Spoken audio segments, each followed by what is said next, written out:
We've talked in the last section about creating point estimators for population parameters.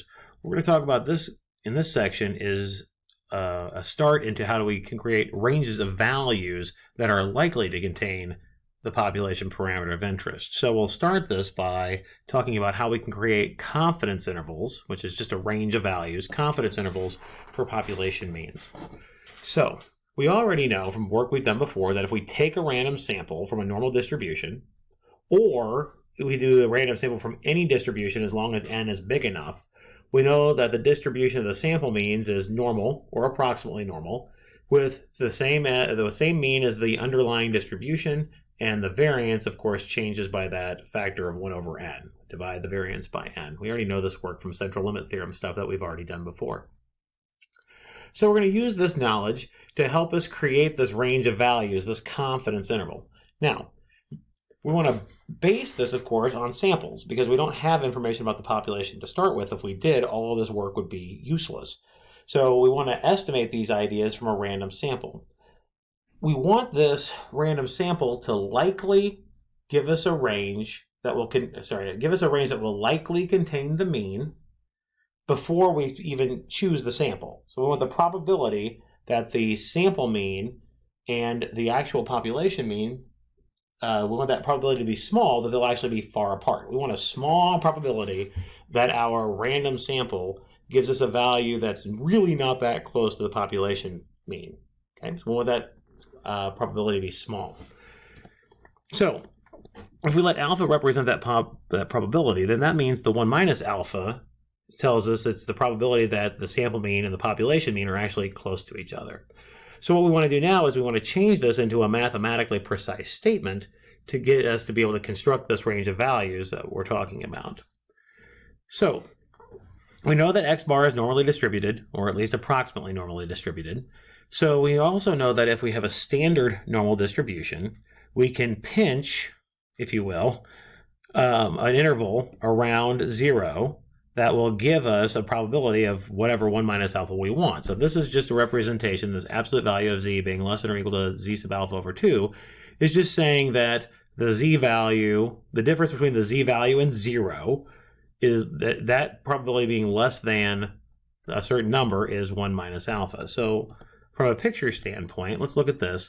We have alpha is 0.05. So what this is this, remember, the alpha is representing the probability that we're far apart. So this alpha will be the tails, this part over here and this part over here. We want alpha to be 0.05. This is certainly a symmetric interval, so these will be having the same probabilities. So that's why we use the alpha over 2 notation. This part here is 0.025. This part over here is 0.025. The part in the middle is 0.95, of course. These values here are the z sub alpha over 2's that we're talking about. So this number here we can see is pretty close to 2. It turns out that it's 1.96. This would also be negative 1.96. So in this particular example, the z sub 0.025 is 1.96. And all we're saying with this is that to be in this range, so if we calculate the sample mean, the probability that it's in this range, once we standardize it, the probability you're in this range is 0.95. The probability that, or if you think about it from z-score perspective, the probability that your z-score is between negative 1.96 and 1.96, that probability is 0.95. That's all we're saying with this picture. All right, we want to convert this picture over to a probability statement. So we had a z here. So in terms of x bar, when we standardize that, we subtract off the mean, divide by the standard deviation. We just plug that in for z. We're going to rewrite that interval, the absolute value as an interval. And then we want to pinch the mean. We want to get the mean in between two values. We want a range of values for the mean. So we do some algebra to rearrange the stuff that's in the middle. And we see that the probability that the mean is in between these two values, x bar minus z sub alpha over 2 times sigma over square root of n, and then same expression except with a plus sign in the middle, that probability is still that 1 minus alpha. So using our estimators that we talked about before, if we use the sample mean as an estimator for the well, the X bar, and we use S as a estimator for sigma. Now, really, this should be mu, not X capital X bar. This should be an X. This should be a mu, essentially, is what we're using the estimator for. But anyway, we use our X bar and our S probably because ordinarily we would not know the standard deviation of the population ahead of time. We can create this, what's referred to as the 100 times 1 minus alpha % confidence interval. This is just changing your 1 minus alpha into a probability, by the way. So using that example from the previous slide, it would be a 95% confidence interval if we use 1.96 for z sub alpha over 2. So this gives you your interval. This is just written in interval notation. So you've got the low number on the left, the high number on the right. And again, we're going to use this confidence interval if we know what the variance is. Unlikely, but if we know what the variance is, we'll use this confidence interval. Or if n is large. If we don't know what the variance is and n is small, we'll have to do something different, which I'm going to talk about now. All right. So these are two facts that we know. We know that this is standard normal. But this one over here, if we're using the sample variance, we know that if we take n minus 1 times the sample variance over the population variance, we know that has a chi-square of n minus 1 degrees of freedom.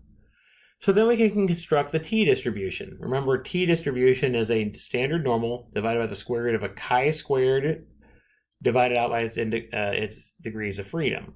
So just using these two random variables and putting them in the formula, this gives us a t-distribution. I can simplify it a little bit.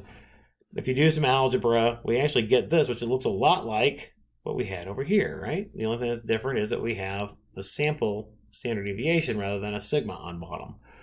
The distribution of this random variable is a t-distribution on n minus 1 degrees of freedom.